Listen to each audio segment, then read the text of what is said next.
আসসালামু আলাইকুম প্রিয় দর্শক, আমরা আজ আলোচনা করব সাপের কামড় থেকে কিভাবে আমরা বাঁচতে পারি এবং কি দোয়া হযরত মুহাম্মদ সাল্লাল্লাহু আলাইহি ওয়াসাল্লাম আমাদের শিখিয়ে দিয়েছিলেন।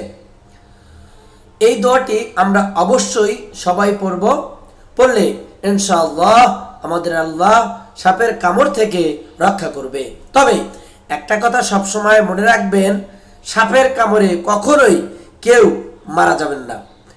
একটি কথা সবারই মনে রাখতে হবে যে রাসেলস ভাইপার হোক আর জাতি সাপ হোক, যে কোনো সাপই হোক, আপনি যেন ঈমান হারা না হয়ে যান। মৃত্যু দেওয়ার মালিক আল্লাহ, বাঁচিয়ে রাখার মালিকও আল্লাহ। সেহেতু এই ধারণা আপনার মধ্যে যদি কঠিনভাবে আসে যে সাপের কামড়ে মারা যাব, তাহলে আপনার ঈমান থাকবে না।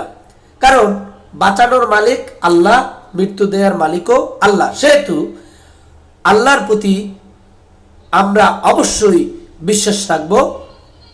হযরত আবু হুরায়রা রাদিয়াল্লাহু তাআলা থেকে বর্ণিত হাদিসে আল্লাহ রাসূল সাল্লাল্লাহু আলাইহি সাল্লাম বলেন, যে ব্যক্তি সকাল সন্ধ্যা এই দোয়া 3 বার পড়বে, আল্লাহ তাআলা তাকে সমস্ত প্রাণী, বিশেষ করে সাপ, বিচ্ছু প্রভৃতি বিষাক্ত ও কষ্টদায়ক প্রাণীর অনিষ্ট থেকে রক্ষা করবেন।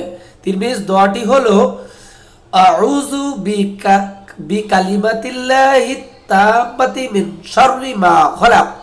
অবশ্যই সহি শুদ্ধভাবে পড়তে হবে আউযু বিকালিমাতিল্লাহি তাম্মাতি মিন শাররি মা খলাক। অবশ্যই আমরা যেন শুদ্ধ করে সুন্দর করে পড়ে নেই।